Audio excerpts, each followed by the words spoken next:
ठीक आहे, सगळ्यांना बाकी सगळ्यांना म्यूट करा. आवाज येतोय सगळ्यांना परफेक्ट? Very good. तर 6 प्रश्नांची पहिली उत्तर ऐकल्यानंतर शौनक ऋषी ही सूत गोस्वामींची स्तुती करतात पहिल्या 2 श्लोकामध्ये, की तुम्ही काय आहेत. तर जी तो वक्ता आहे, भागवतमचा जो वक्ता आहे, त्याच्याकडे हे काय म्हणतात त्याला, ही पात्रता असणे आवश्यक आहे, वयोवृद्ध असणे आवश्यक आहे, ऋषींच्या सभेचे मुख्य असणे म्हणजे कुलपती असणे आवश्यक आहे, आणि थर्ड म्हणजे ते ब्रह्मव्रच म्हणजे विद्वान असलेले आवश्यक आहे. हे सगळे ही सगळी पात्रता यांच्यात आहे. कोणामध्ये? शौनक सूत गोस्वामींमध्ये. आणि ते उत्सुकता व्यक्त करतात की आम्हाला अजून तुमच्याकडनं ऐकायचं.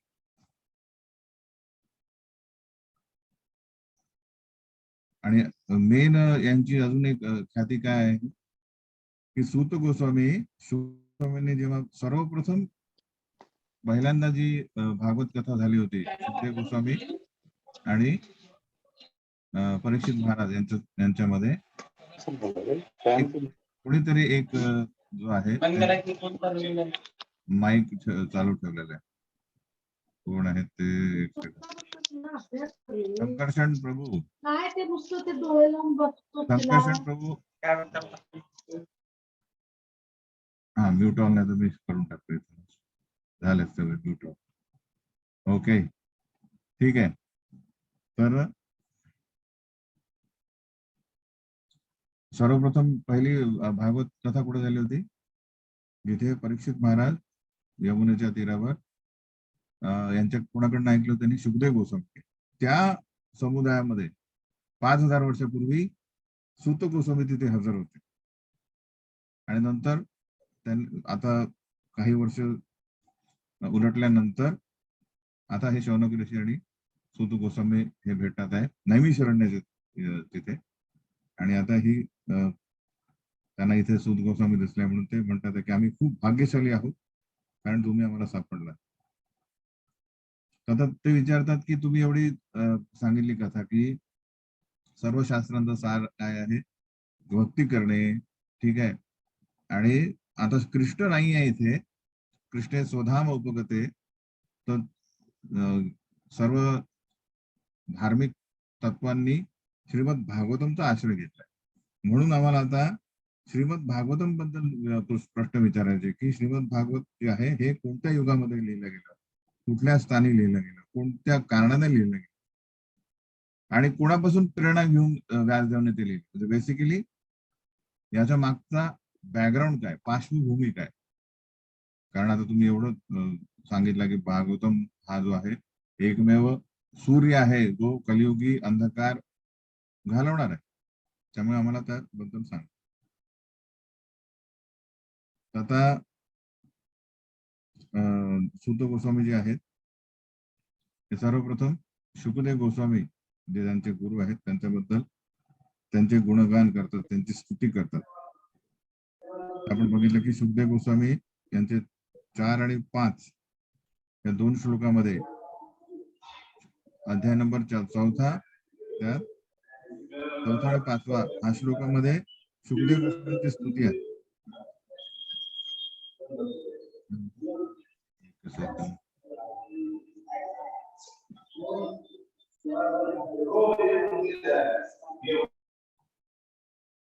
आता म्यूट ऑन झालेलं आहे.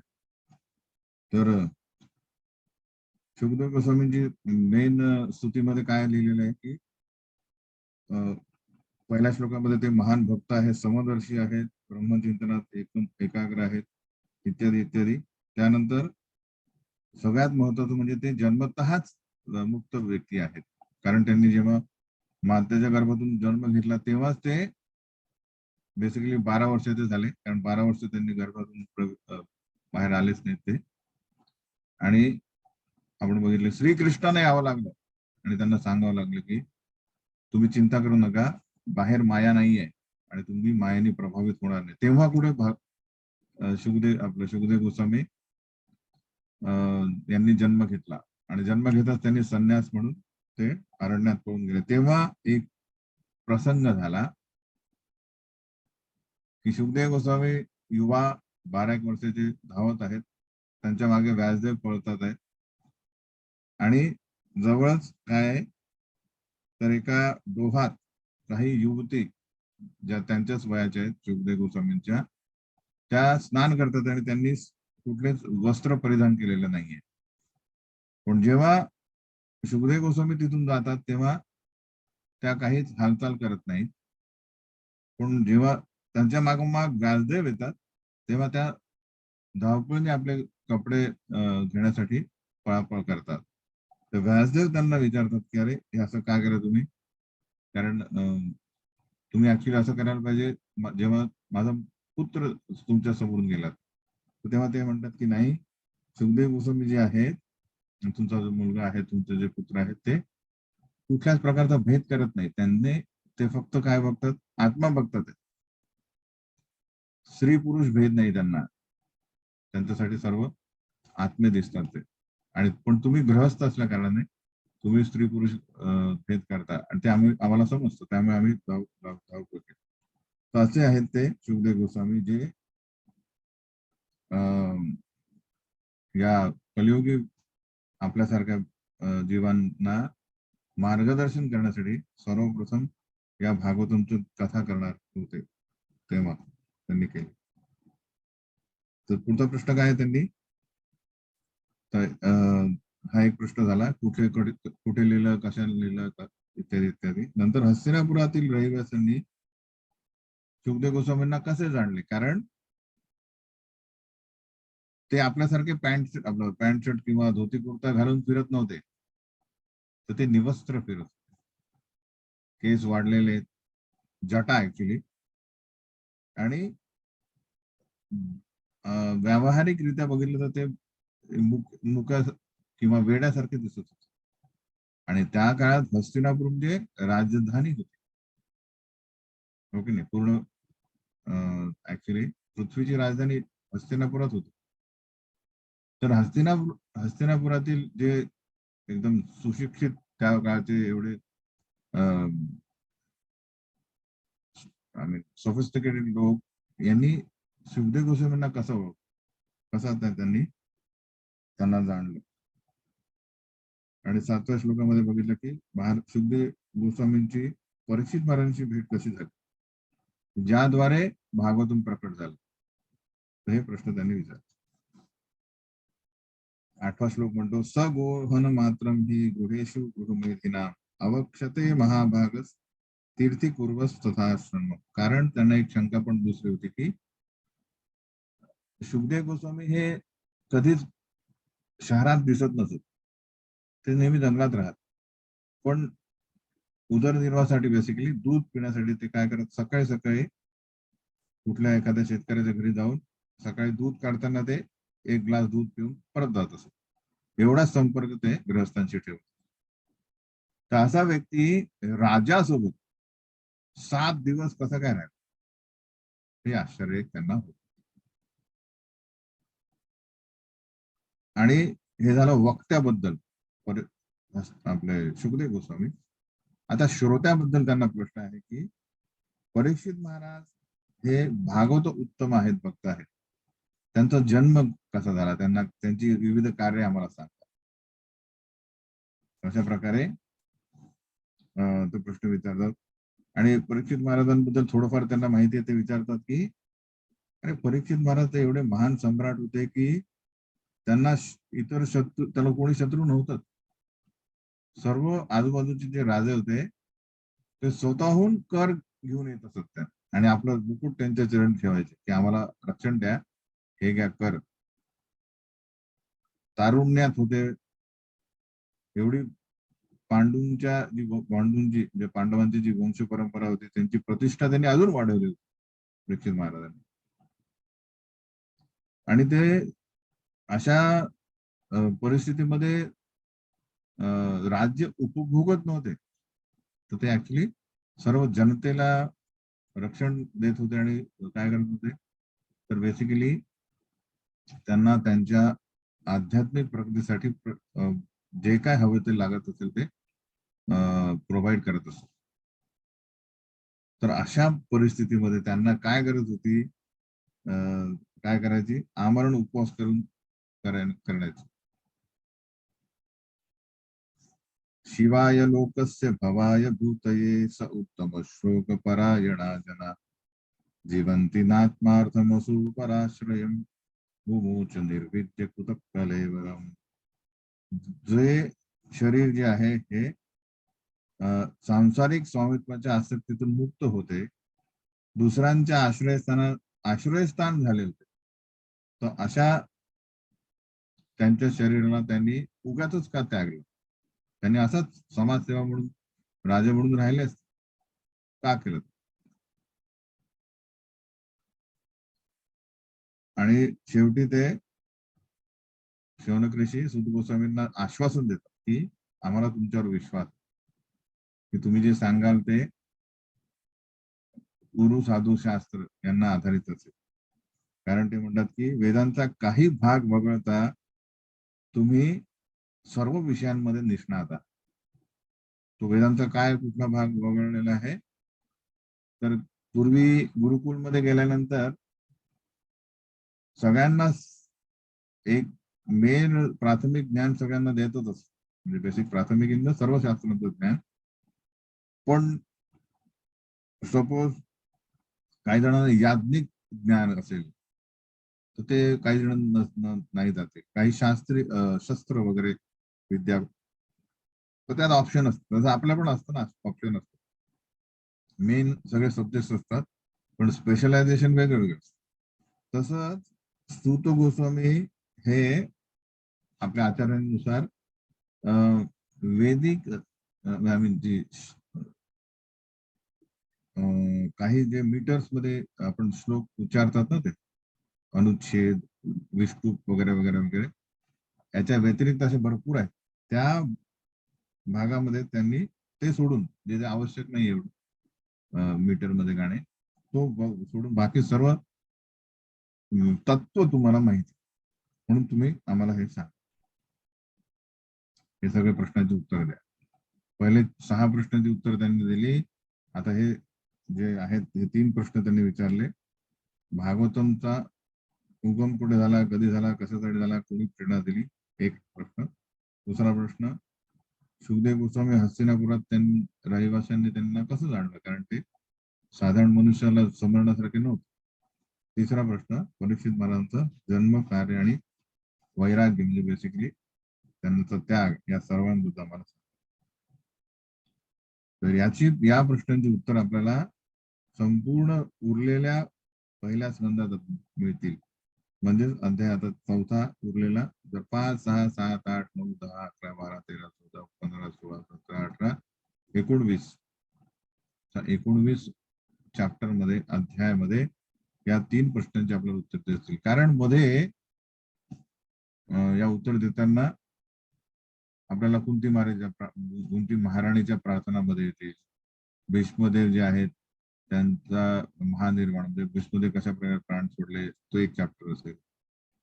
श्रीकृष्ण हस्तिनापुरातून निघाले द्वारकेसाठी, एक अध्याय. द्वारकेला पोहोचले, एक. असे 4 चॅप्टर जे आहेत ते एक्स्ट्रा झालेत. कारण सुखदेव गोस्वामी आपल्या क्लासमध्ये होतं ना, कधी कधी जो वक्ता असतो तो सुरू करतो असा, त्याला काहीतरी असं वाटतं की हे महत्वाचं, तर तू साईड ट्रॅक जातो. मग त्याला सांगावं लागतं, अरे प्रभूजी आपला सब्जेक्ट हा आहे, तो परत येतात ते तिकडे. तसंच सुध गोस्वामींबद्दल पण झालं. त्यांना प्रश्न हे विचारले, पण मध्ये ते महत्वाच्या कुंतीच्या प्रार्थना आहेत, भीष्मदेवाबद्दल पण महत्वाचं, म्हणून ते सांगून देतात. ठीक आहे. मग नंतर आपल्याला दिसतं की श्रील व्यासदेवांबद्दल लिहिलंय, की कारण कोणी लिहिलं, श्रील व्यासदेवांनी भागवतून लिहिलंय, तर ते कुठल्या परिस्थितीत लिहिलंय ते आपल्याला कळेल. की पराशर पुत्र असतात असूनही त्यांनी सर्व इतिहास, पुराण, उपनिषदे, वेद सर्व काही लिहिल्यानंतर त्यांना काय दिसलं, त्यांना संतुष्टी झाली नाही. त्याआधी त्यांना कलियुगाची लक्षणं दिसली, की लोकांचे, कारण ते त्रिकाल यज्ञ आहे. त्रिकाल त्याला त्रिकाल त्रिकाल म्हणजे भूतकाळ, वर्तमान काळ, भविष्यकाळ तिन्ही काळ जाणणारे आहे. तर त्यामुळे ते एकदा समाधीस्थ बसल्यानंतर ते बघतात की पुढे जे आहे कलियुगामध्ये खूप अधोगती होणार आहे आणि लोकांना मार्गदर्शनासाठी आपल्याला काहीतरी लिखित लिहावं लागेल. आणि बेसिकली ते तर नंतर झालं, पण त्यांना दिसतं की लोक इतक्या प्रमाणात काय होतील, तमो आणि रजोगुणामध्ये बद्ध होतील हे त्यांना बघून आश्चर्य वाटतं. आणि ते म्हणतात की मी जे लिहिलेले आहेत वेद ते त्यांना समजतील का. तर म्हणून ते वेदांचं विभाजन करतात, हे सोपं करून टाकतात. कारण वेद पहिले एकच होते आणि ते खूप त्यांचा आपण बघितलं की खूप विषय अभ्यास करण्यासाठी, तर लोक गोंधळून जाते. म्हणून त्यांनी 4 वेद काय केले, विभागून दिले आपल्या शिष्यांना. त्यांचे शिष्य कोण आहेत ते, पहिल्या ऋषींना ऋग्वेद दिला, जैमिनी ऋषींना सामवेद, वैशंपायन यांना यजुर्वेद आणि अंगिरा ऋषींना अथर्ववेद. आणि पुराणे जे आहेत, सर्व पुराण 18 पुराण जे आहेत त्याचं काम दिलं, म्हणजे पुढे त्याला विस्तारित करण्यासाठी रोमहर्षण सूत, जे सूत गोस्वामींचे पिता होते. असं त्यांनी विभागीकरण करून दिलं. आणि नंतर लिहितात की व्यासदेवांची अनुकंपा म्हणजे विशेष कृपा म्हणून ते काय करतात की महाभारताची रचना करतात.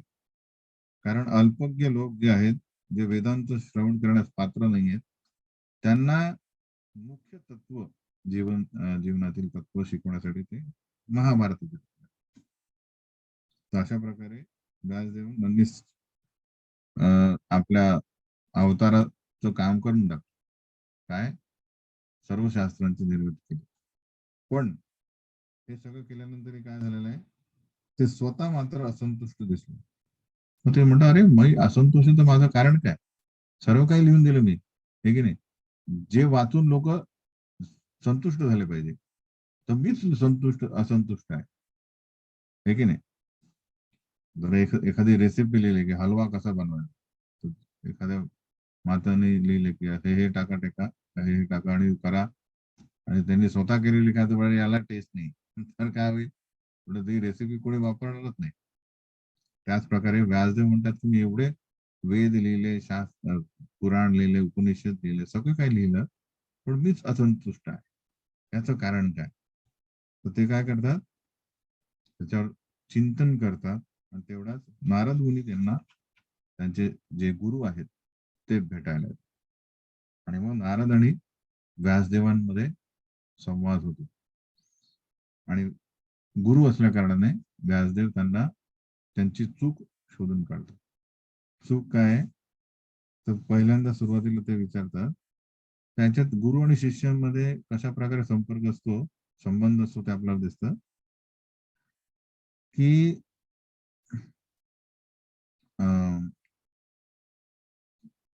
काय म्हणतात त्याला, शिष्याने गुरूंना परिप्रश्नेय सेवया करा.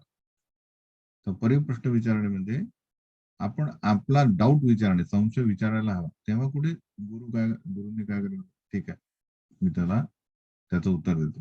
तर ऍक्च्युली व्यासदेव स्वतः विचारतात आपल्या गुरूंना की हा माझा प्रॉब्लेम आहे, एवढं सगळं लिहिलं पण मी असंतुष्ट आहे, याचं कारण तुम्ही जाणू शकता. कारण तुम्ही काय, तुम्ही ब्रह्मदेवांचे पुत्र आहात आणि तुम्ही ऍक्च्युली परमात्म्यासारखेच आहेत, सगळ्यांच्या हृदयातील गोष्ट जाणता. अशा प्रकारे सर्व वेद जाणता तुम्ही, सर्व 3 गुणांना तुम्ही अनासक्त आहेत. 5 ते 7 मध्ये नारद मुनींची स्तुती केलेली आहे. त्यामुळे तुम्ही आम्हाला या शंकेचं निदान काय ते सांगा, की काय करायला पाहिजे. तिथे 8व्या श्लोकामध्ये नारद मुनी फर्स्ट सांगतात की भगवंतांच्या अमोल यशाची पुरेशी प्रशंसा तुम्ही केलेली नाही. जे तत्वज्ञान भगवंतांच्या दिव्य इंद्रियांना संतुष्टी देऊ शकत नाही ते व्यर्थ समजले जाते. म्हणून तुम्ही काय करायला पाहिजे, भगवंतांची जी कीर्ती आहे, त्यांचे गुण आहे, त्यांची लीला आहे, त्यांची पुरे म्हणजे भरपूर त्यांची स्तुती करा, त्यांच्याबद्दल लिहा. तुम्ही काय केलंय की तुमच्या लिखाणामध्ये फक्त धर्म, अर्थ, काम आणि मोक्ष या 4 जे पुरुषार्थ आहेत त्याबद्दल विस्तारपूर्वक तुम्ही वर्णन केलेलं आहे. पण भगवंतांच्या यशाचे मात्र वारंवार वर्णन केलेलं नाही आतापर्यंत. म्हणून तुम्ही ते करा. आणि हा एक खूप महत्वाचा श्लोक आहे, तो तुम्ही लिहून घ्या. श्लोक नंबर 12, अध्याय 5वा, श्लोक नंबर 12 की नैष्कर्म्यम अपि अच्युत भाव वर्जितम न शोभते ज्ञानम अलम निरंजनम कुतः पुनश्शश्वत अभद्रमीश्वरे न चार्पितम कर्म यद अपि अकारणम.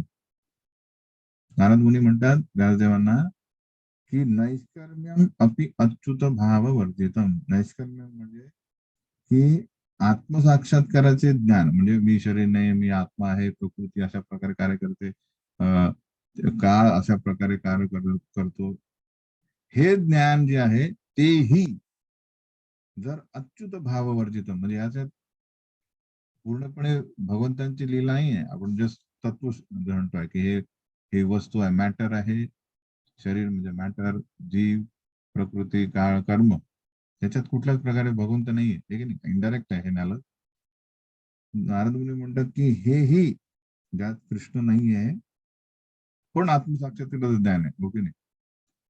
न शोभते ज्ञानम अलम निरंजन, हे प्युअर नॉलेज आहे, शुद्ध नॉलेज आहे, शुद्ध ज्ञान आहे, तरी ते शोभत नाही. कारण अच्युत म्हणजे कृष्ण भाव वर्जितम, त्यात कृष्णाची डायरेक्ट हे नाहीये. बाकीचं तर दूरच राहिलं. तुम्ही धर्म, अर्थ, कामाबद्दल लिहिलं, कुठं पुन्हा शाश्वत अभद्रमेश्वर, तर हे सकाम कर्म जे आहेत, यज्ञ आहेत वगैरे, हे याच्यासाठी ते करा, याच्यासाठी ते करा, पुत्रप्राप्तीसाठी ते करा, धनप्राप्तीसाठी हे करा, हे तर काय झालं, सकाम कर्म, म्हणजे या भौतिक जगामध्येच राहण्यासाठी ही कार्य आहेत, तर त्याची तर तुलनाच नाहीये. जर आत्मसाक्षात्काराचं ज्ञानच शोभत नाही, जर त्यात कृष्ण नसतील तर सकाम कर्म तर दूरच राहिले, त्याच्याबद्दलच आम्ही बोलतच. म्हणून जे भगवंतांशिवाय स्वतंत्र वर्णन जे आहे ते मिथ्या आहे, हे सांगतात. कशा प्रकारे सांगतात ते, की जशी एक नाव आहे, आणि नाव जेव्हा सागरात असते तेव्हा तिला चालवणारं कोणी असायला पाहिजे, किंवा त्याला एक अँकर असायला पाहिजे, म्हणजे काहीतरी, म्हणजे तिला आश्रय हवा है ना. तो बोटवाला काय करतो, दोरी घेतो आणि त्याला एक लोखंड ते खुपसून ठेवतो, म्हणजे ती हालणार नाही, फिक्स राहते. पण आपलं मन जे आहे त्याला जर श्रीकृष्णांच्या चरणी आश्रय नसेल, तर बाकी कुठलाही आश्रय तुम्ही दिला त्याला, तर तो फक्त विचलितच करेल.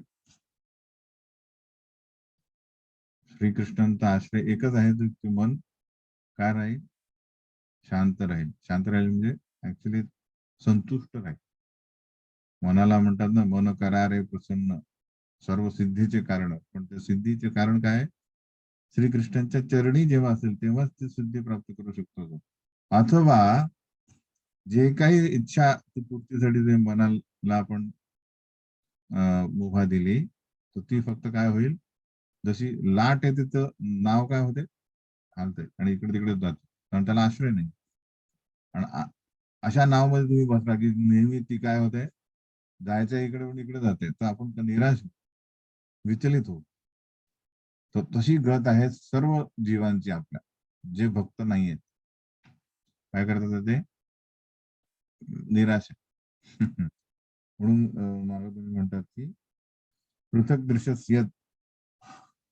पृथक दृश्यच नाही पाहिजे. पृथक म्हणजे विविध प्रकारचे अन्य विषयावर आपण आश्रयित नाही पाहिजे. आणि म्हणून ते आपल्या कठोर शब्दांनी त्यांना म्हणतात की जुगुप्सितम धर्म कृते अनुशासत, की तुमच्या सर्व कार्यांना आतापर्यंत जे म्हणलंय हे घृणास्पद आहे. तर एक प्रकारे शिष्य आणि गुरुमध्ये आहे असा अ, संबंध असतो की ते त्यांना खडसावून सांगू शकतात की हे काय केलं तुम्हाला, आपल्याला तुमचं काम काय आहे की असे शास्त्र तुम्ही जीवांना द्यायला पाहिजे की त्यांनी त्याचा आपल्या जीवनामध्ये अंमल करून मोक्ष नाही, पंचम पुरुषार्थ प्राप्त व्हायला. पंचम पुरुषार्थ काय? चार पुरुषार्थ काय? धर्म, अर्थ, काम, मोक्ष. पंचम पुरुषार्थ काय? श्रीकृष्ण यांच्या सेवेमध्ये संलग्न होणे, म्हणजेच कृष्ण प्रेम. तर प्रेम जागृत झाल्याशिवाय आपण आपल्या वस्तुस्थितीमध्ये म्हणजे जे पण शांत, दास्य, साक्ष्य, वात्सल्य, माधुर्य या 5 रसामध्ये जे जे काय आपलं भगवंतांशी संबंध आहे, तो प्रेम संबंध असतो. तो जोपर्यंत प्रस्थापित होत नाही तोपर्यंत जीव काय होईल? या भौतिक जगात राहील. म्हणून पंचम पुरुषार्थ हा मेन आहे. तर तो तुम्ही दिला नाही. म्हणून हे सर्व तुमचं कार्य गुणास्पद आहे. फर्स्ट एकच एकच गोष्ट करा, एक्सक्लुझिव्ह म्हणजे फक्त भगवंतांबद्दल लिहा. तर म्हणून श्रीमद भागवतम आहे. त्यात आपण म्हणतो श्रीमद भागवतमची सुरुवातच काय आहे? धर्म प्रोजित कैतव अत्र. कैतव धर्म म्हणजे हे झाले धर्म, अर्थ, काम, आणि याच्यात नाहीये. तर काय म्हणतात ते की कैतव धर्माला जिथे स्थानच नाहीये हे भागवत. फक्त कृष्ण त्यांचे भक्त यांच्या लीला. पूर्ण भागवतम जे आहे 12 स्कंद, या श्रीकृष्ण यांचे विविध अवतार आणि त्यांच्या भक्तांसमोर त्यांचे काय काय लीला आहेत त्यांचं वर्णन दिसतं. जे सतत श्रवण, कथन, मनन करून व्यक्ती आपल्या हृदयातील सर्व प्रकारचे कल्मश, अनर्थ हे लवकरात लवकर स्वच्छ होऊ शकतात. बाकी इतर ज्या पद्धती आहेत, योगा पद्धती इत्यादी इत्यादी, म्हणजे योग पद्धती किंवा कर्मकांड यांनी शाश्वतीच नाहीये ते आपले हृदय स्वच्छ होण्याची. पण एकमेव हा मार्ग आहे की सद्यो हृदय अवरुद्धते अत्र पृथ्वी शुश्रूषुभी तत्क्षणात. श्रवण मात्र फक्त केलं तर तत्क्षणात म्हटलेलं म्हणजे काही वेळातच, काही काळातच आपल्या हृदयातील सर्व कल्मश जे आहेत ते स्वच्छ होतील आणि कृष्ण आपल्या हृदयामध्ये प्रवेश करतील, प्रकट होतील. असं हे ज्ञान देत. आणि पुन्हा सांगतात की भागवतामध्ये कशाबद्दल लिहा तर भक्त आणि भगवान यांच्यामध्ये काय राहील? भक्ती. तर ही जी भक्ती जी आहे याची लक्षणे देतात ते 17 ते 19 मध्ये, की भक्तीमध्ये काय आहे.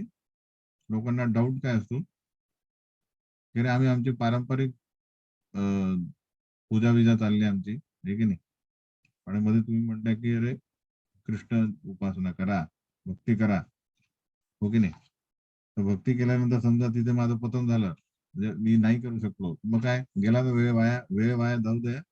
इकडे पण मी माझी सोडून दिली भक्ती, आपली बाकी इतर माझी उपासना. तर ते म्हणतात नाही, तसं प्रॉब्लेम नाहीये. त्यक्त्वा स्वधर्मम करणाम्बुजम हरे पतन भजन अपकू अथा पते ततो यदी. की सपोज 10, 20, 40 वर्षानंतर आपण भक्ती सोडली सपोज, तरी आपली जी भक्तीमध्ये प्रगती जी आहे ती शाश्वत राहते. पण इतर उपासना करूनही त्या फक्त या आपल्या या जीवनाबद्दलच, जीवनापर्यंतच त्या शाश्वत आहेत. पुढच्या जीवनामध्ये त्याची नोंद होत नाही. म्हणून तुम्ही हे लक्षात घ्या की भक्तीसारखी अशी परमनंट इन्व्हेस्टमेंट कुठेच नाही. आणि पुढे 19व्या श्लोकामध्ये म्हणतात की ऍक्च्युली एकदा का श्रीकृष्णांची भक्तीमध्ये जोडणे आला ना, तो कधीच तो सोडू शकत नाही. जरी त्याने सोडले तरी तो आठवण तेच करत राहतो की त्यापेक्षा बेस्ट काहीच नाही जे आता मी करतोय. तर तो काय करतो, स्मरण मुकुंदांग्री उपगुहनम पुनः, भगवंतांच्या चरणांबद्दल स्मरण परत करायला लागतो. कारण तो म्हणतो की आता जे बाकी नवे जातू नवे जनो जातू कथांच्या नवरदेव. कारण एकदा का तुम्ही अमृताची चाखली, त्यानंतर कुठलाही चहा अमृतासारखा वाटत नाही. किती तुम्ही ऍडव्हर्टाईज करा की हा चहा अमृत आहे, पण तो एकदा भक्तीत आल्यानंतर आपल्याला काय दिसणार नाही. आय मीन आपल्याला माहित पडेल की ते सत्य नाहीये. Like that. म्हणून परत येतात. तसं त्याचं आपण उदाहरण बघितलं होतं. बरेचसे जे प्रभुपाद डिसायपल्स आहेत ते काही काय म्हणजे आता एकदम त्यांना 7 वर्षामध्ये प्युअर भक्ती दिल्यानंतर ते कधी बरेचसे गेलेत, परत आलेत. आणि तेव्हा त्यांनी हा अनुभव दिला की ऍक्च्युली पुन्हा इंद्रिय विषय तृप्तीसाठी आपण जेव्हा प्रयत्न करतो भक्तीनंतर आल्यानंतर, तर त्यात गोडी नाही राहणार. बरेच जण ड्रग्ज चालू केले होते, वाईन वगैरे, तर त्यांना परत ती स्मृती आली की अरे मी काय सोडलं आणि काय परत आलो. त्याने परत भक्तीमध्ये पदार्पण केलं. तर अशा प्रकारे व्यासदेवांकडनं उपदेश प्राप्त झाल्यानंतर ते म्हणतात की त्यात बोलता बोलता ते सांगतात की बेसिकली माझ्या पूर्वजन्मी मी पण साधारण व्यक्ती होतो, पण भक्ती मार्गामुळे मी आता नारद मुनी झालो. तर थोडक्यात ते सांगतात कशा प्रकारे मी एका दासी पुत्र होतो आणि भक्ती वेदांत म्हणजे भक्तांचा संघ मला झाला. आणि त्या भक्तांच्या संघामध्ये काय झालं, मी 5 वर्षाचा असतानाच भक्तीबद्दल मला गोडी निर्माण झाली. अशी गोडी निर्माण झाली की त्यांनी जे सांगितलं ते मला साक्षात साक्षात्कार व्हायला लागला. तर छोटासा एवढा 5 वर्षाचा मुलगा आहे, पण तो अनुभव काय करतो की माझे भगवंतांचे ध्यान जेव्हा अविरत झाले, ते म्हणतात की माझे स्थूल आणि सूक्ष्म शरीर हे भगवंतांच्या मायेद्वारे निर्मित झालेले आहे. मी ऍक्च्युली भगवंतांसारखाच दिव्य आहे, हे त्याला नारद मुनींना 5 वर्षाच्या वयात कळतं. का? कारण शुद्ध भक्तांच्या संपर्कात येऊन. आणि नंतर मग ते आपलं आयुष्य परत भक्ती पूर्ण करतात. ऑफकोर्स नारद मुनी काय आहेत, साधना सिद्ध आहेत, साधनेने सिद्ध झालेले आहेत. आणि जेव्हा त्यांच्या मातेला सर्पदंश होतो तेव्हा ते काय करतात, अं, त्या भक्तिवेदांत कुठे जातात, हिमालयात म्हणून ते पण हिमालय मार्ग पकडतात. आणि जाता जाता आम्ही भरपूर मार्गातून जातात. मग ते त्यांनी सांगितलं कशा प्रकारे मी भक्ती मार्गात येऊन माझी अशी परिस्थिती झाली. दासी पुत्र टू डायरेक्ट ब्रह्मदेव पुत्र, हे की नाही. तर असा एक फरक झाला. आणि 32 ते 36 मध्ये ते सांगतात कशा प्रकारे सर्व कार्य जे आहे श्रीकृष्णांच्या संतुष्ट प्रित्यर्थ करणे आहे. हेच काय आहे, एतत् संसूचितं ब्रह्म तापत्रय चिकित्सितं यदीश्वरे भगवती कर्म ब्रह्मणी भावितम. की सर्व प्रकारच्या दुःखांचे निवारण करण्याचा सर्वोत्तम उपाय काय आहे, आपली विहित कर्मे भगवंतांच्या सेवेत समर्पित करणे. जसं गीतेत भगवंत काय म्हणतात, यत करोशी यद अश्माशी यत जुहोसी ददासी तत् तपस्यसी कौंतेय तत् पुरुष्व मद अर्पणम. तपश्चर्या करा, मला अर्पण करा. जे काही तुम्ही खाता आहेत, जे काही करताय ते मला अर्पण करा. त्यांनी काय होईल, सर्व प्रकारच्या दुःखातून तुमची सुटका होईल. एकमेव हा उपाय, बाकी नाही. तर दुःखाचं कारण म्हणजे काय आहे, भौतिक बंधन. बंधन कधी लागतं, जेव्हा आपण उपभोग घेतो, माझ्यासाठी करतो मी. जेव्हा कृष्णासाठी करतो तेव्हा बंधन लागत. हा एक फर्स्ट क्लास हे आहे, सिंपल रूल आहे तो. त्याचं उदाहरण देतात ते, की सपोज दुधामुळे काय झालेलं आहे, पोट खराब झालंय. तो तो रोग झाला म्हणजे पोट स्वच्छ तर ते करण्यासाठी काय करतात, दुधाने बनलेलं दही हे औषध म्हणून घेतलं तर काय होतं, पोट साफ होतं, म्हणजे रोग गेला. सिमिलरली आपली भौतिक आसक्ती आहे, तर आसक्ती जाणार नाही. ती आसक्ती श्रीकृष्णांकडे आसक्ती आपण आसक्त झालो तर काय होईल, ती आसक्ती आपल्याला दुःख देत नाही. स्वतः बद्दल आसक्ती आपल्याला दुःख देईल. तर सेम आसक्ती आहे, जसं सेम दूध आहे ते दह्यात दह्यात रूपी घेतलं तर पोट स्वच्छ राहतं. आणि भौतिक आसक्ती दुःख देते, कृष्ण आसक्ती आपल्याला काय देईल, संतुष्टी देईल. हा श्लोक आहे 34 33 एक 5व्या अध्यायातील. अशा प्रकारे ते सांगून काय होतं, शेवटी निष्कर्ष देतात की कृपया तुम्ही भगवंतांच्या चारित्र्याचे वर्णन करा, ज्याने दोन गोष्टी होतात. समाप्यते येन विदाम बुभुत्सितम, विद्वानांची जिज्ञासा क्षमते. कारण दोन प्रकारचे लोक असतात, एक सामान्य लोक आहेत, आपण म्हणतो आडतो, अर्थार्थी, जिज्ञासू, ज्ञानी, हे चार प्रकारचे लोक आपण गीतेमध्ये बघितले, हो की नाही. तर आडतो अर्थार्थी हे हळुवारपणे भक्त होतात, त्यांचे समस्या प्रॉब्लेम सॉल्व्ह झाला, पैसे आले वगैरे. पण ज्ञानी आणि जिज्ञासू आहे, जे जिज्ञासा कशाची करतात, हे जग काय आहे, कसं काय चाललंय, माझा पूर्वजन्मी मी काय होत, पुढच्या जन्मी काय होणार आहे, आता हे माझं कर्म म्हणजे कर्म काय आहे, हे सगळी विविधता काय आहे. तर यांची क्षमते, त्यांची शंका निराकरण होते जेव्हा तुम्ही भगवंतांचे चारित्र्य लिहिले, त्यात सगळं काय आलं. आणि दुसरे लोक आहे सामान्य लोक, जे आर्तो अर्थार्थी, त्यांचे सर्व क्लेश समाप्त होतात. कारण कृष्ण काय म्हणतात, योगक्षेम वहाम्यहम, तुम्हाला जे आवश्यक आहे मी देईल, आणि जे तुम्हाला पाहिजे म्हणजे जे तुम्हाला आवश्यक आहे त्याचं मी रक्षण पण करेल तुमच्याकडे जे आहे. तर इतर उपासना आणि कृष्ण उपासनामध्ये काय फरक आहे. इतर उपासना म्हणजे इतर देवता उपासना वगैरे, किंवा पॉलिटिशियन उपासना इत्यादी इत्यादी आश्रय, आणि कृष्ण उपासना, यात दोन फरक. एक उदाहरण देतो की जसं एक मुलगा जातो आणि तो म्हणतो, पप्पा मला सिगरेट पाहिजे, तुम्ही पिताना सिगरेट मला द्या, तर काय मिळेल, एक झापण मिळेल त्याला, हे की नाही. कारण काय, पप्पा म्हणतात सिगरेट नाही, तुला लेखणी पाहिजे, तू अभ्यास कर. तोच मुलगा समजा गेला कुठे, पानटपरीवर, म्हणजे जिथे तिथे म्हणतो, हे का 10 रुपये मला सिगरेट द्या, तो देईल की नाही, तो देईल. त्याला काय पाहिजे, ट्रान्झॅक्शन झालंय, 10 रुपये हे घे, आलं लक्षात. तर इतर उपासनांमध्ये काय आहे, इव्हन राक्षस पण शिवजींकडे जातात आणि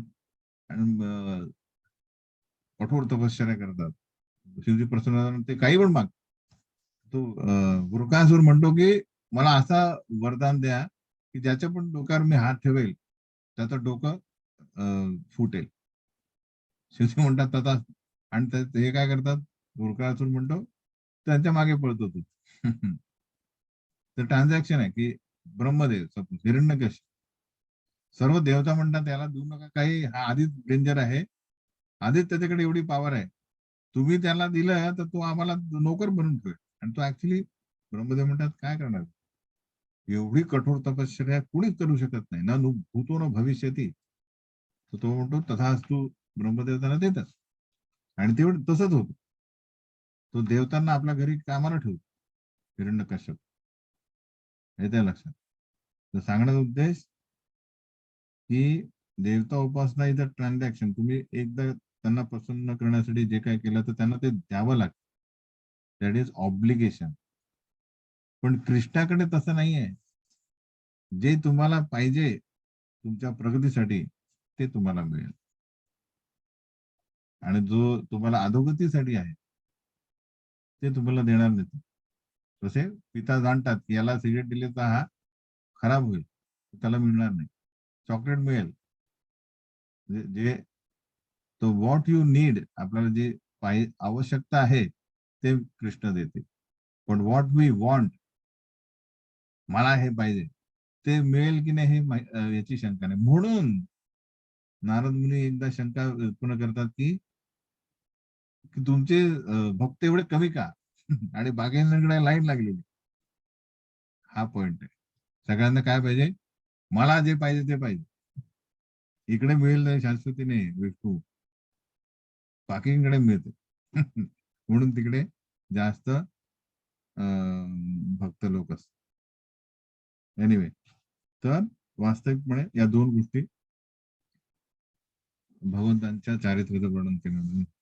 तर आता काय होतं, गुरु शिष्यांमध्ये एक चर्चा झाली की गुरूंचं पूर्व आयुष्य थोडक्यात त्यांनी सांगितलं. तर शिष्याला उत्सुकता निर्माण होते, अरे आपल्या गुरूंनी नंतर काय केलं हे ना, मला परत सांग.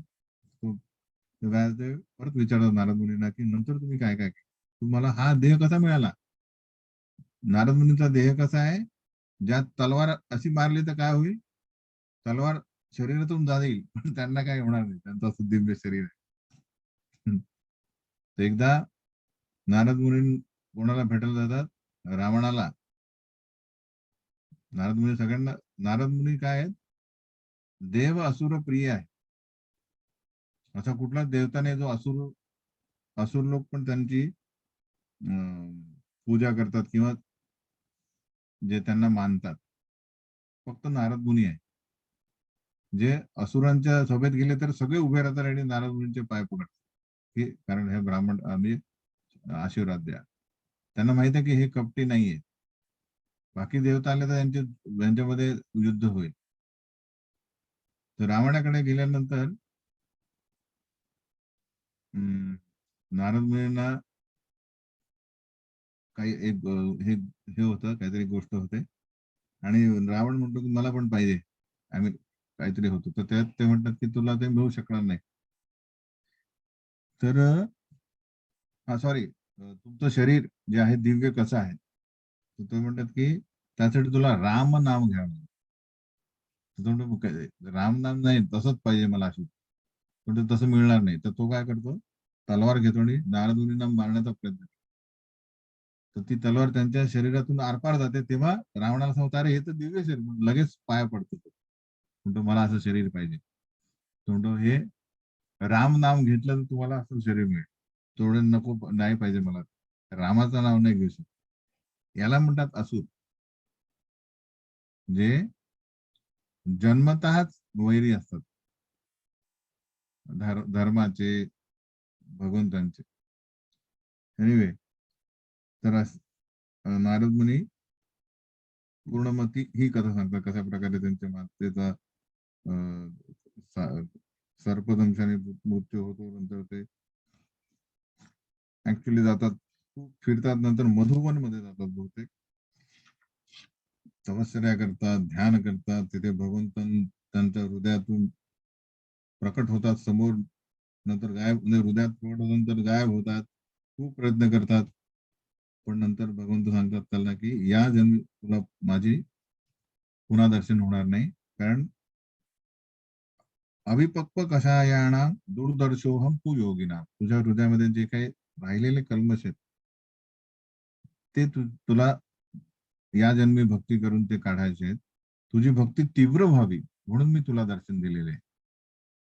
आणि ते तो आवाज गायब होतो. त्यानंतर हे नारद मुनी काय करतात, सर्व औपचारिकता सोडून ते प्रचार करायला लागतात. हा श्लोक आहे 26वा, 6वा अध्याय, 26वा श्लोक. नामानि अनंतस्य हतत्र पठन गुह्यानि भद्राणि कृतानि च स्मरण गाम पर्यटन तुष्टमनागत स्पृहा कालम प्रतीक्षान विमदो विमत्सर.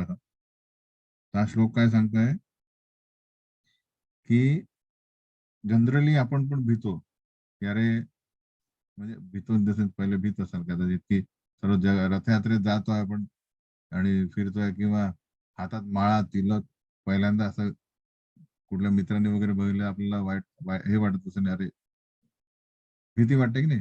किंवा घरच्यांना बुक डिस्ट्रीब्युशन करताना समजा बुक डिस्ट्रीब्युशन घेऊन तुम्ही तुमच्या मित्रांना केलं की हे बुक तेवढं हे काय करतात जे रस्त्यावर पुस्तक विकतो तू, तर पहिल्यांदा भीती वाटायची एक थोडा हे. तर ही याला म्हणतात औपचारिकता, की अरे समाज काय म्हणेल, मित्र काय म्हणतील, कुटुंब काय म्हणेल, इत्यादी इत्यादी. यांनी सर्व प्रकारच्या या औपचारिकता सोडून दिल्या आणि भगवंतांचे दिव्य नाम आणि यशाचं वारंवार कीर्तन करू लागले. हरे कृष्णा जोरदारात. तर आपण भगवान प्रभूंचा हे बघितलं होतं का, मी श्लोक उदाहरण दिलं होतं. आपले भगवान प्रभू माहिती आहे का? भगवान प्रभू एक खूप सिनियर भक्त आहेत. त्यांनी त्यांचा जीवनातला प्रसंग सांगितला होता की प्रभुपाद डिसापल भीमा प्रभू जे जुहूमध्ये आहे, ते त्यांचे काउन्सिलर होते. तर ते जेव्हा जुहूमध्ये जॉईन झाले तर ते म्हणाले, अरे तू कुठे राहतो? म्हणून मी इथे राहतो, त्या सातारा दौंड वगैरे जिथे. म्हणजे चला तुझ्या गावात आपण बुक डिस्ट्रीब्युशन पार्टी नेतो. अरे नाही प्रभूजी, कुठे पण जाऊ पण ते आपल्या माझ्या गावी नाही, कारण ते सगळे माझे मित्र वगैरे.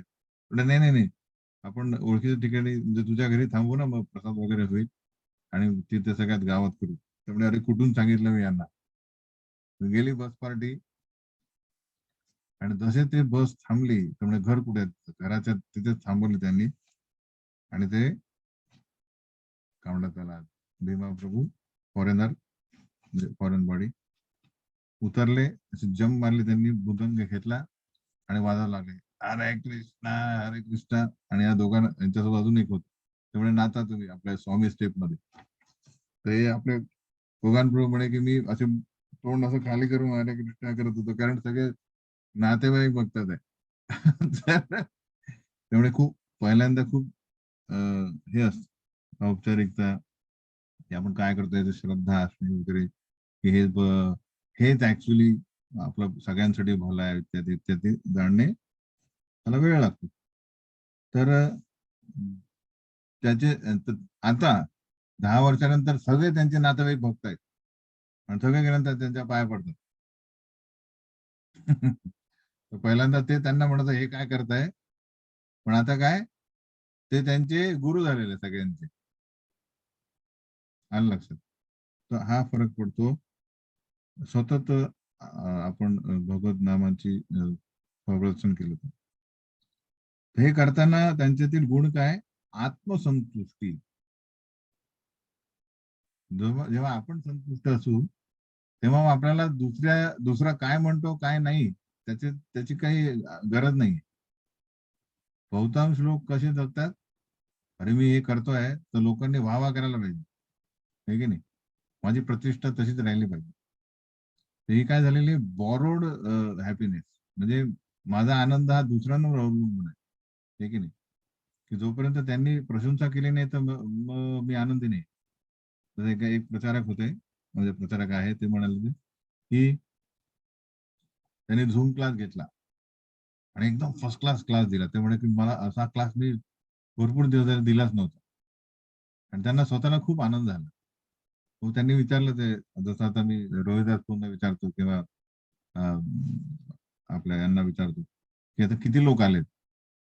तर आता आता दिसतं, ते पहिले पहिले झूम मध्ये दिसायचं नाही ते. त्यामुळे किती आले, त्यामुळे फक्त 10 लोक आले. तेवढे 10 लोक फक्त, जे त्यांना अपेक्षित होते 100 वगैरे, तेवढे फक्त 10 लोक आले. मग नंतर त्यांनी विचार केला की अरे मी क्लास कोणासाठी देतो, तर आता तर आपला हा कोर्स आहे त्यामुळे सगळ्यांनी येणं आवश्यक आहे, कारण हे तुमच्यासाठी आहे. पण तो क्लास नॉर्मल होता. जेव्हा आपण प्रवचन करतो भगवंतांच्या गुणांचा लीलांचा, ते आपल्या प्युरिफिकेशनसाठी, आपल्या शुद्धीकरणासाठी, आणि आपल्या त्यांनी काय झालं पाहिजे, आपल्याला एक आध्यात्मिक संतुष्टी मिळायला पाहिजे. ती दुसरे समोर एक पण बसला असेल तरी ओके आहे, हे की नाही. कोर्स सोडून असं म्हणा उद्या 2-3 नका येऊ, सगळ्यांनी येणं आवश्यक. मी सांगतोय नॉर्मल क्लास. तर आत्मसंतुष्टी साठी सगळं करणे आणि विनम्र होते आणि द्वेष रहित, कुठल्याच प्रकारे बघत नव्हते की हे कसे गलिच्छ लोक राहतात. म्हणजे आता एका शुद्ध भक्त झाल्यानंतर लोक म्हणतात अरे अजून दारू पिताय, हा एकदम तर बेसिकली कुणाबद्दल द्वेष नव्हता त्यांना. काय होतं, दया होती. अरे यांचा उद्धार कधी होईल. तर विनम्र भाव हा येणे जेव्हा प्रगती होते, हे ऍक्च्युअल प्रगतीचं लक्षण आहे. जनरली काय होतं, आपल्याला प्रगती झाली, आपल्या गुरूंबरोबर फोटो काढला किंवा त्यांनी आपल्याला हरे कृष्ण केलं, तर आपण म्हणतो आता मी खूप फेमस झालो आहे, गर्व आहे. नम्रता येत नाही जनरली. पण ऍक्च्युअल शुद्धीकरण झालेला व्यक्ती हा नम्रच राहतो.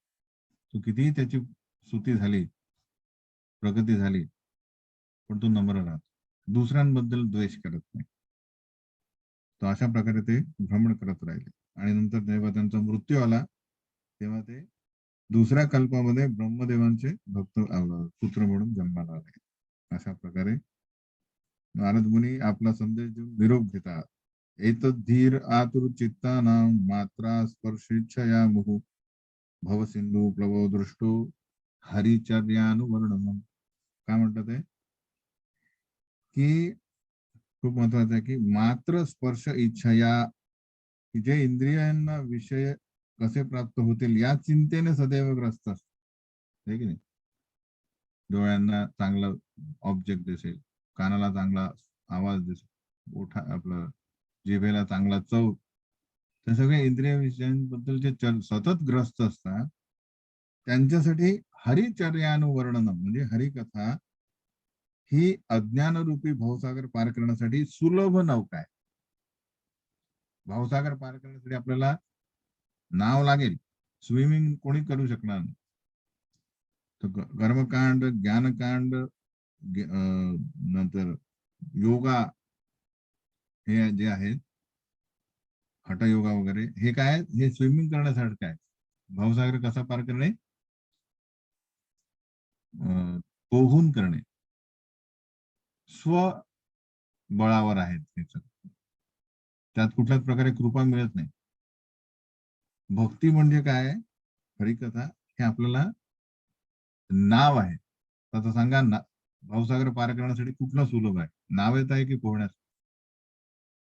नाव आहे तीच आपल्याला पार करू शकतो. म्हणून इथे म्हणलंय की भव सिंधू प्लवो दृष्टो हरिचर्यानुवन, फक्त श्रवण करत राहा हरिकथा.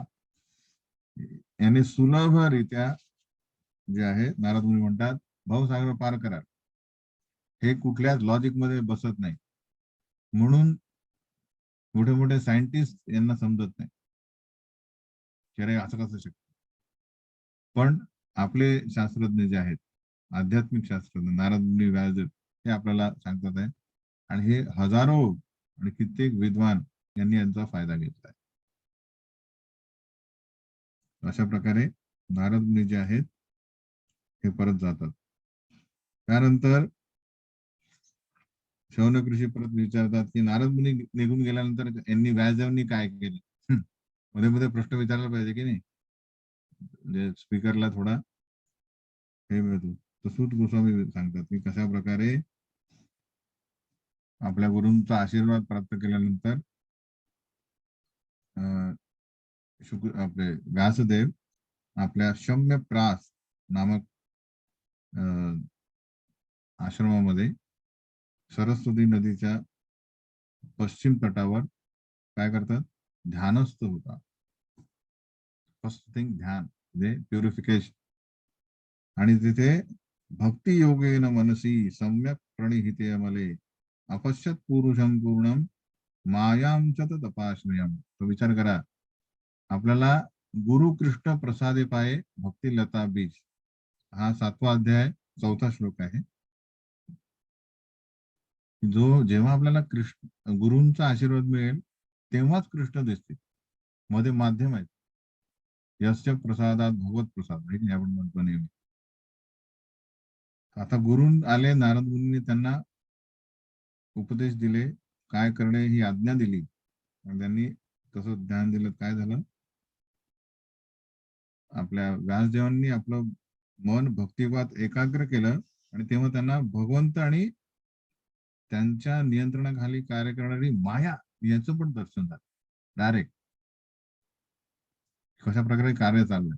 विचार करा तुम्ही पण, आपण पण बघू शकतो सपोज काय चाललंय फर्स्ट क्लास, की प्रकृती कशी कार्य करते. तर हे आहे भक्तीमध्ये प्रगती आणि गुरूंचा आशीर्वाद. हे झाल्यानंतर आपल्याला सगळं दिसतं. तिसरी गोष्ट काय बघतात ते, कशा प्रकारे जीव हा या प्रकृतीमध्ये स्वतःला वस्तू म्हणून काय करताय, दुःख भोगतो, शरीर समजून दुःख भोगतो. हे सगळं त्यांना दिसतंय. यया संमोहितो जीव आत्मानं त्रिगुणात्मकं परोपी मनुतेनर्थम तत्कृतं चाभिपद्यते. हे बघतात. आणि नंतर ते म्हणतात की अनर्थ उपशमम साक्षात भक्ती योग मधोक्षजे लोकस्या जानतो विद्वांस चक्रे सात्वत संहिता. तर तेव्हा ते म्हणतात की हे या जीवांना नको असलेले दुःखे भक्तियोगाने प्रत्यक्षपणे क्षीण होतात. हे मी नारद मुनींकडून ऐकलं. म्हणून सामान्य लोकांना, सामान्य लोक हे जाणत नाही, म्हणून त्याची व्यासदेवांनी काय केलं, भागवतची रचना केली, की सामान्य लोकांना हे कळायला पाहिजे की दुःखाचं निराकरण करायचं तर एकच उपाय, हरिचर्यानुवर्णन किंवा हरिकथा. म्हणून त्यांनी भागवतमची रचना केली.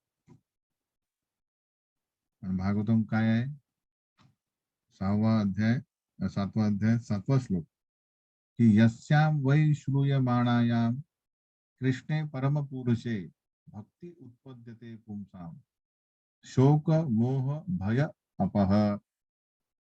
फक्त श्रवणाने कार्य कसं होतं, ते आपण बघतो की श्रूयमाणांना कृष्णे, जे परमपुरुष आहेत, आपल्या हृदयातील भक्ती जागृत करतात.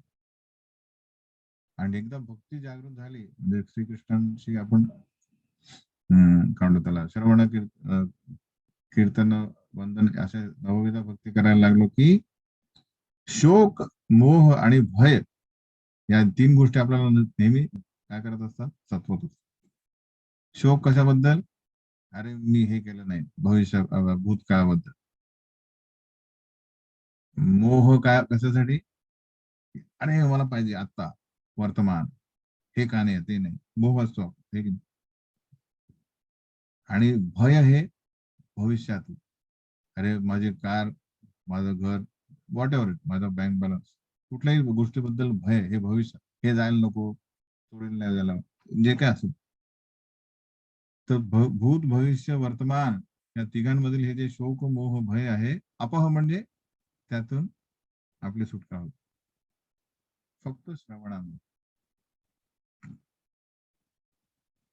आणि म्हणून मग व्यासदेव सर्वप्रथम हे लिहितात आणि आपल्या मुलाला, मुलाला सुखदेव गोस्वामींना सॉरी शिकवतात,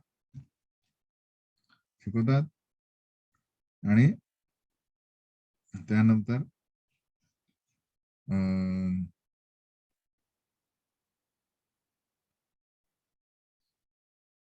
सुत गोस्वामी आता प्रत्युत्तर द्यायला काय होतात, तर बेसिकली शौनक ऋषी परत विचारतात त्यांना की कशा प्रकारे तुम्ही, जे आम्ही विचारलो होतो की फर्स्ट थिंग झाला, इतिहास झाला हा. आता भागवतम कसं, कुठल्या प्रेरणेने मिळाला, कुणी लिहिला, कुठल्या स्थानी लिहिला वगैरे वगैरे. आता द्यायचं आहे की परीक्षित महाराजांचा जन्म कसा झाला, तर तो परीक्षित महाराजांचा जन्म कसा झाला, त्यासाठी पूर्वार्ध द्यायला पाहिजे की पांडव आहे की नाही, म्हणजे म्हणजे कुरुक्षेत्र युद्धाचा शेवटचा भाग ते निवडतात. कोण, सुत गोस्वामी, की पांडवांचे जे 5 पुत्र आहेत, द्रौपदींचे पुत्र, त्यांची हत्या द्रोणपुत्र अश्वत्थामा करतो. इथून मग ती कथा चालू होते की कशा प्रकारे रात्री झोपलेल्या 5 निरागस बालकांची हत्या करतो अश्वत्थामा.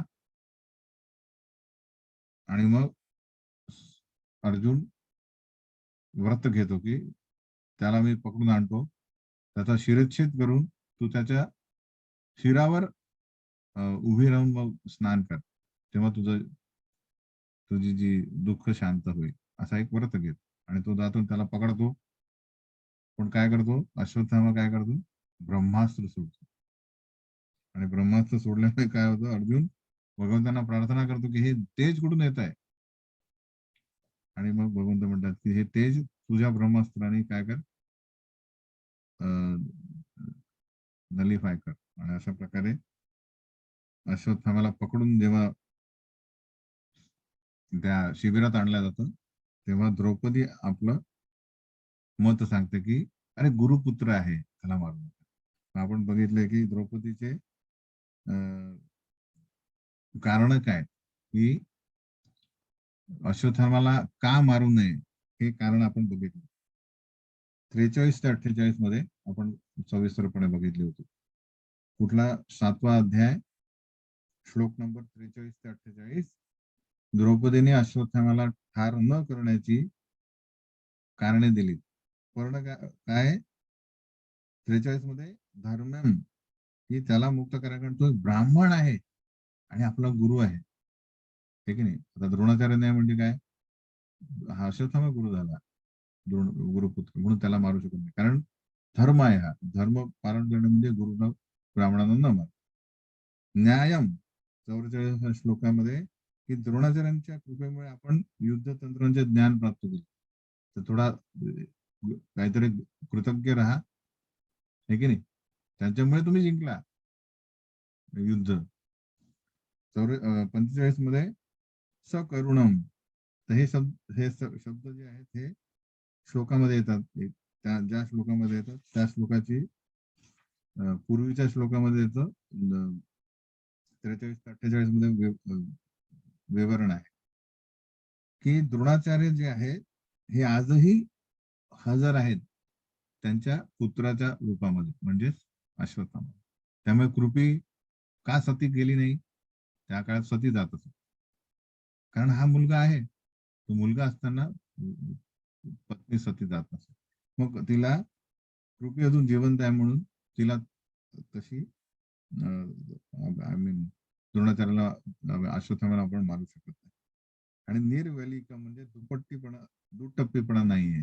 काय म्हणते ती, की आदरणीय कुळातील लोकांना दुःख आपण देऊ शकणार नाही, देणे उचित नाहीये. आदरणीय जे व्यक्ती आहेत त्यांना नेहमी खुश करायला पाहिजे, आदर दिला पाहिजे, त्यांना आपण दुःख देऊ नये.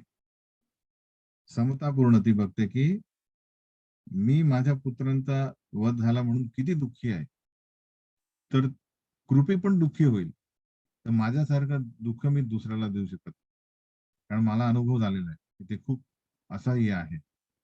तर हा झाला भक्ताचा काय झालाय, समतापूर्ण व्यवहार. दुसऱ्यां की इवन आपल्या शत्रूला, शत्रूचं पण दुःख समजू शकेल, असा भक्त. आणि मग 48 मध्ये गौरवाने, की जर सत्ताधारी राजे ब्राह्मण कुळांना जर असा त्रास देऊ लागले तर काय होईल, त्या ब्रह्मशापाने, ब्रह्मक्रोधाने सर्व काही नष्ट होईल. तर त्या का अजूनही ऑफकोर्स ब्रह्मशाप जो आहे तो अशा प्रकारचा आहे की तो कोणालाच नको असतो, कारण तो डेंजर असतो, हे तिला माहित आहे. तर तो कुळाचा नाश करेल, म्हणून त्यांचा आपण काय करायला पाहिजे, अश्वत्थामाला मारू नये असे कारण देतो. आणि नंतर दोन काय म्हणतात त्याला, गट निर्माण होतात. पहिला गट काय म्हणतोय, कोणता गट आहे तो, द्रौपदी, परीक्षा, युधिष्ठिर, नकुल, सहदेव हे म्हणतात आहे की ठीक आहे नका मारू. पण इथे कृष्ण आणि भीम म्हणतो की आता ताई आहे तो, लहान मुलांना मारणे, ते झोपलेले असताना, याला मृत्यूदंड झालाच पाहिजे. तर अर्जुन काय झालाय, द्विधा मनस्थितीत, ते दोन पक्ष वेगवेगळे निर्णय घेतात. तेव्हा श्रीकृष्ण आपल्या साक्षात बुद्धीने त्यांना सांगतात की आता असा निर्णय कर की आम्ही दोन्ही पक्ष जे आहेत हे संतुष्ट झाले पाहिजे. तेव्हा अर्जुन काय करतोय, हरेर हार्दम हा शब्द येतो. त्यात श्रीकृष्णांचं हृदय जाणतो की भक्त हा कधीही अधर्म करणार नाही. म्हणून तो काय करतो, अर्जुन आपल्या तलवारीने अश्वत्थामाचं जे मुंडन करतो, अर्धवट त्याची मूछ पण अर्धवट कापतो आणि त्याला हद्दपार करण्यात येतो. हे ब्राह्मणासाठी मृत्यूसारखंच आहे. कारण ब्राह्मणाचा देह जो आहे तो आपण नाश करू शकत नाही. त्याला शिक्षा काय आहे, त्याला त्याची सर्व संपत्ती घ्या आणि त्याला हद्दपार करा, तेवढंच त्याच्यासाठी पुरेसं आहे. तर अशा प्रकारे अश्वत्थामाची सुटका करण्यात येते आणि नंतर पांडव आणि द्रौपदी इत्यादी वगैरे सर्व हे आपल्या मृत स्वजनांना योग्य प्रकारे अंतिम विधी संपन्न करण्यासाठी गंगेत स्नान करतात. तशा प्रकारे आज आपण बघितलं 4था, 5वा, 6वा आणि 7वा अध्यायाचं काय म्हणतात त्याला रिव्हिजन. मी हे सगळ्यांना अनम्यूट करण्यासाठी हे देतोय, काय म्हणतात त्याला आमंत्रण. काही प्रश्न आहे का कोणाचा रिव्हिजन मध्ये?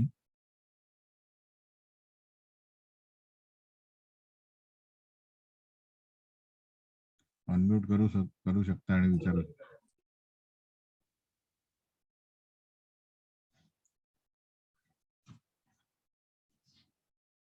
कसा चाललाय अभ्यास सगळ्यांचा? भागवतम रुचकर आहे की नाही, म्हणजे रुची आहे की नाही त्यात, म्हणजे सगळं व्यवस्थित चांगलं वाटतंय की नाही, मजा येते की नाही शास्त्रज्ञानाने? खूप छान वाटतंय प्रभूजी, आणि तुमचं प्रवचन पण खूप गोड आहे. कोण म्हणताय, कोण बोलताय? मी मदन गोविंदास बोलतोय. बोला बोला मदन गोविंद प्रभू, काय तुमचा अनुभव? खूप तुमचं भागवतम कसं ते निगम कल्प करो दलित आहेच, आणि त्याच्यामध्ये तुम्ही खूप सुंदररित्या खूप गोडरित्या प्रवचन देतात प्रभूजी.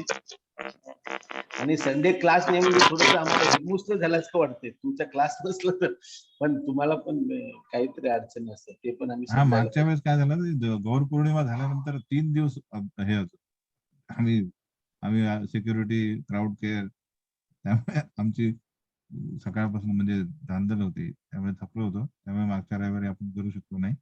कारण नाही, रविवारी आमचा माझं स्वाती ड्रेसिंग पण आहे. असतं, मॉर्निंग मंगल आरती पण असते, त्यामुळे खूप तो हे झाला होता. एनिवे, पण असं मी प्रयत्न करेल की दर रविवारी आपला क्लास होईल. नाही, असं काय नाही.